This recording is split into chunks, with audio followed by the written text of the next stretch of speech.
ఓడిపోతామనే భయంతో ఎప్పుడైతే మనం చూసిండు కదా, కొడంగల్కి పోయిన అక్కడి నుంచెల్లే ఇట్లాంటి మాటలన్నీ సురువు చేసిండు.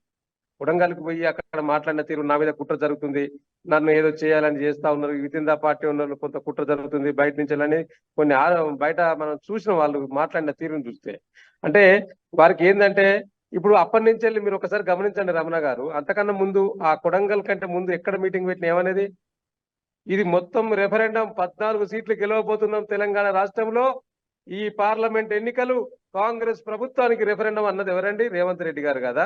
ఆనాటి నుంచి అంటున్నారా? ఆ మాట అన్నప్పుడు నేను కూడా ఉన్నా. మా పాలన చూసి, మా 100 రోజుల పాలన చూసి రమణ గారు పార్లమెంట్ ఎన్నికల్లో ఓటేయండి, మా పాలనకు రెఫరెండం అని రేవంత్ రెడ్డి గారు. ఇప్పుడు రమణ గారు ఒకసారి గమనించండి, అప్పటి నుంచి వెళ్ళి ఇప్పటి వరకు, నిన్న కూడా నారాయణపేటలో ఒక మీటింగ్ పెట్టింది కదా, అక్కడెక్కడ ఈ మాట అన్నాడా రెఫరెండం అని అంటుండా? అంతకన్నా ముందు ప్రతి సభలో కూడా రేవంత్ రెడ్డి గారు రెఫరెండం మా పాలనకు 100 రోజుల పాలన ఎక్కడదండి, మీరేమన్నా ఇప్పటి వరకైనా విధానపరమైన నిర్ణయాలు తీసుకున్నారా? 10 రూపాయలు ఖర్చు పెట్టినరా? ఈ ప్రాంత ప్రజల కోసం ఏం చేసిండ్రు ఈ 100 రోజులలో? కాబట్టి ఎంతసేపు రెఫరెండం అంటే అది వితిన్ ద పార్టీ వాళ్ళే విమర్శించిండ్రు. రేవంత్ రెడ్డి గారు మీరు అట్లా అంటే మనకు మైనస్ అయితే ఉన్నది, మనం రెఫరెండం అన్నదని. అంటే దీన్ని బట్టి నేను ఏమంటున్నానంటే, కాంగ్రెస్ సర్కార్ పై రాష్ట్ర ప్రజల నమ్మకం కోల్పోయినరు ఈ 120 రోజులలో. కాక రోజు రోజుకు వ్యతిరేకత స్టార్ట్ అయింది.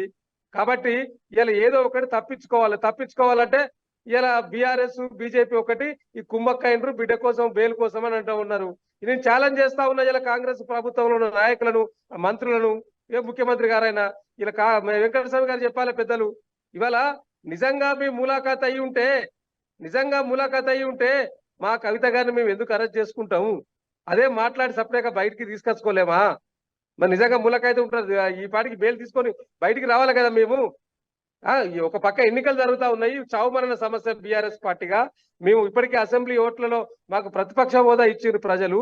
ఈ పార్లమెంట్ ఎన్నికల్లో బ్రహ్మాండమైన రోజు రోజుకు సర్వే ఫలితాలు 8 గెలుతాం 9 గెలుతా ఉన్నాయని చెప్తా ఉన్నది. సో రోజు రోజుకు బీఆర్ఎస్ పార్టీ పట్ల ప్రజల పట్ల విశ్వాసం పెరుగుతా ఉంటే ఇలా దీన్ని ఓర్చుకోలేక రేవంత్ రెడ్డి గారు ఇదో బట్టగాల్చి మీదేస్తే వాళ్ళది వాళ్ళు చూసుకుంటారని. అంటే ఇవాళ నిజంగా ఒకసారి ఆలోచన చేయాలండి.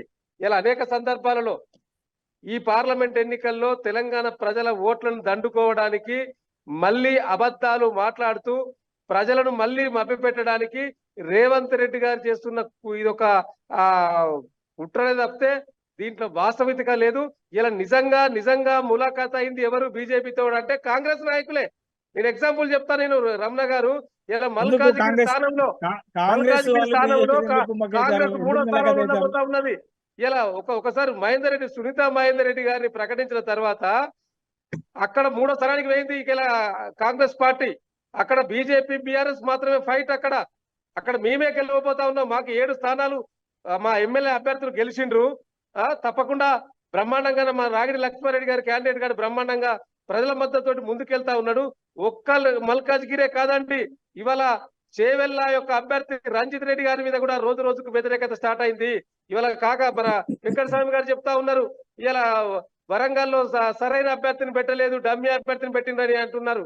డమ్మీ అభ్యర్థి కాదు వెంకటస్వామి గారు, నిజమైన ఉద్యమకారుడు, పార్టీకి 2001 నుంచి వెళ్ళి పనిచేసిన నాయకుడు, బ్రహ్మాండంగా హనుమకొండ జిల్లా పరిషత్ చైర్మన్ గా ఉన్న వ్యక్తిని ఇవాళ మేము పార్టీ కోసం పనిచేసే నాయకులు పెట్టినాము. ఇలా కొంతమంది స్వార్థపరులు, కొంతమంది వారి వ్యక్తిగత ప్రయోజనాల కోసం, డబ్బుల కోసమో పదవుల కోసమో ఇలా పార్టీలు మారిన వ్యక్తులను దగ్గరికి తీసుకోవద్దని ఒక ఉద్దేశంతో వారు మారిన తర్వాత పార్టీ నుంచి మొదటి పనిచేసిన వారికి మేము అవకాశం ఇచ్చిన వరంగల్.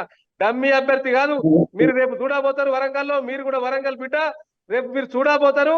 ఇలా కాంగ్రెస్ అక్కడ 3వ స్థానంలో ఉండబోతా ఉన్నది వరంగల్ పార్లమెంట్ లో. ఇలా అక్కడ మొదటి స్థానంలో గెలిచేది బీఆర్ఎస్ పార్టీ అభ్యర్థి సుధీర్ కుమార్ తప్పితే వేరే అవకాశం లేదు. ఇప్పటిదాకా రమణ గారు చెప్పినట్టు 3 బీఆర్ఎస్ అభ్యర్థులే ఇలా బీఆర్ఎస్ పార్టీ శ్రేణులు. ఇప్పటికే అది అక్కడ ఒక విచిత్రమైన పరిస్థితి. వరంగల్ పార్లమెంట్ నియోజకవర్గంలో ఏంటంటే ఇప్పుడు 3 పార్టీల నుంచి పోటీ చేస్తున్న వాళ్ళు బీఆర్ఎస్. రమణ గారు అదే ఇలా కాంగ్రెస్ పార్టీకి కడియం సిఆర్ గారు, కావ్య గారు పోయిన తర్వాత ఒక పక్క ఇంటర్నల్ గా కాంగ్రెస్ లో ఉన్న వాళ్ళు వ్యతిరేకిస్తా ఉన్నారు, మరో పక్క మా బీఆర్ఎస్ పార్టీ వాళ్ళంతా కూడా కసి కొద్ది పని చేయడానికి సిద్ధంగా తయారై ఉన్నారు. అన్ని రకాల పదవులు అనుభవించి దళితులను అనేక మందిని ఎదగనీయకుండా చేసిన నాయకుడు కడియం సిఆర్ గారికి పోవడంతో ఇలా మొత్తం ఈ యొక్క బీఆర్ఎస్ పార్టీ నుంచి వారు ఓడవు ఒక ఒక ఒక రకంగా మంచిదే అయిపోయింది, దరిద్రుడు పోవాల్సిందని చెప్పి బీఆర్ఎస్ పార్టీలో ఉన్న దళిత నాయకత్వంతో పాటు కొంతమంది ఉద్యమకారులంతా కూడా భావించి ఉన్నారు. కాబట్టి ఇలా బీఆర్ఎస్ పార్టీలో ఉన్న శ్రేణులు మరోపక్క కాంగ్రెస్ లో ఇంటర్నల్ గా ఇప్పటికే ఆరు రమేష్ గారికి ఎక్కడ లేస్తలేదు. ఇప్పటిదాకా వెంకటస్వామి గారు చెప్పారు, ఎక్కడ కూడా బీజేపీ గ్రౌండ్ స్థాయిలో లేదండి. చాలా సందర్భాల్లో మనం చూసినాం.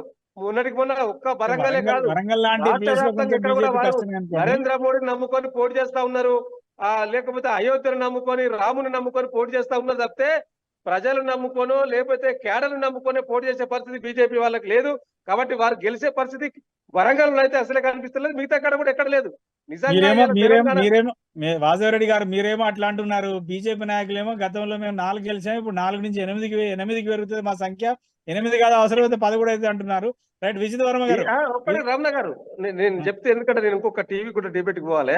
4 నుంచి 8 గెలిస్తే సరే సంతోషమే కాదని ఎవరు అన్నారు, కానీ ఇవాళ తెలంగాణ ప్రజలు చాలా చైతన్యవంతమైన ప్రజలండి.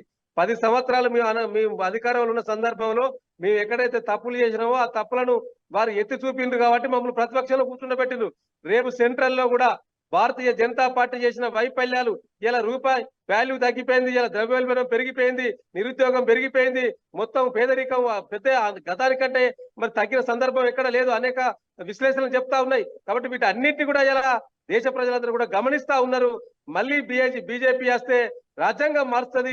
మరి బీఆర్ఎస్ పార్టీ ఎన్నికలలో ఒక భయాందోళనలు భారతదేశంలో ఉన్న ప్రజలకు ఉన్నాయి. కాబట్టి తప్పకుండా అటు బీజేపీని ఇటు కాంగ్రెస్ ను తప్పకుండా ఈ తెలంగాణ రాష్ట్రంలో ప్రజలు మట్టి కనిపించే పరిస్థితులే కనిపిస్తా ఉన్నాయి.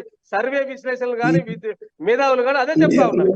వాజవరెడ్డి గారు ఒక మాట, వాజవరెడ్డి గారు ఒక క్వశ్చన్, ఈ పార్లమెంట్ ఎన్నికలలో తెలంగాణలో ఉన్నటువంటి 17 పార్లమెంట్ నియోజకవర్గాలలో బీఆర్ఎస్ పార్టీ ఎన్ని ఎంపీ సీట్లు గెలుచుకుంటుందని మీరు అనుకుంటారు, చెప్పండి మీ లెక్క ఎంత? ఇప్పుడు మేము 2018లో అసెంబ్లీ ఎన్నికల తర్వాత 19లో జరిగిన పార్లమెంట్ స్థానాల్లో 9 స్థానాలు మేము గెలుచుకున్నాం. ఒకసారి గమనించండి రమణ గారు, ఇవాళ బీజేపీకి కానీ కాంగ్రెస్ కానీ అభ్యర్థులంతా ఎవరిచ్చిరండి? బీఆర్ఎస్ పార్టీ నాయకత్వాన్ని, వాళ్లకు బలం లేక, క్యాడర్ లేక, ఆ సరైన నాయకత్వం లేక బీఆర్ఎస్ పార్టీలో ఉన్న కొంతమంది నాయకులను, ఎదిగిన నాయకత్వాన్ని ఇటు బీజేపీ 17 సీట్లలో 5 సీట్లు ఎస్సీ ఎస్టీలు తీసేస్తే ఇంకా 12 సీట్లలో 8 సీట్లు బీజేపీ బీఆర్ఎస్ లోనే పెట్టింది. అదే విధంగా కాంగ్రెస్ పార్టీ కూడా దాదాపుగా 5 సీట్లను బీఆర్ఎస్ పార్టీ వాళ్ళనే పెట్టింది. ఇలా కడియం సిఆర్ కావ్య గారు కావచ్చు, లేకపోతే ఆ చేవెళ్ళ కావచ్చు, లేకపోతే సికింద్రాబాద్ కావచ్చు, ఇట్లాంటి వ్యక్తులు అంటే బ్రహ్మాండంగా ప్రజల్లో మాకు సానుకూలమైన స్పందన వస్తా ఉన్నది. గతానికంటే ఒక సీటు ఎక్కువనే గెలుస్తాం తప్పితే తక్కువ గెలిచే అవకాశం లేదు. దానికి నిదర్శనమే మా యొక్క సభలు. ఇంకా కేసీఆర్ గారు బస్ యాత్ర ప్రారంభించిన తర్వాత స్పందన రాబోతా ఉన్నది.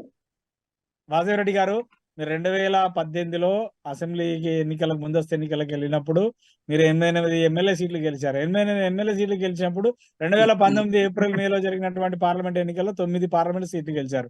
మరి 88 నుంచి వాళ్ళు 39కి పడిపోయారు. అంటే అదే ప్రపోర్షనేట్ గా మరి 9 నుంచి 4 పడిపోతారా, లేదంటే 9 యాజిటీజ్ గా నిలబెట్టుకుంటారా? ఇప్పుడు ఇలా కాంగ్రెస్ ప్రభుత్వం మీద అనేక ఆశలతోటి ప్రజలు ఆనాడు అసెంబ్లీ ఎన్నికల్లో ఓట్లేసిందండి. ఈ యొక్క 120 రోజుల పరిపాలనలో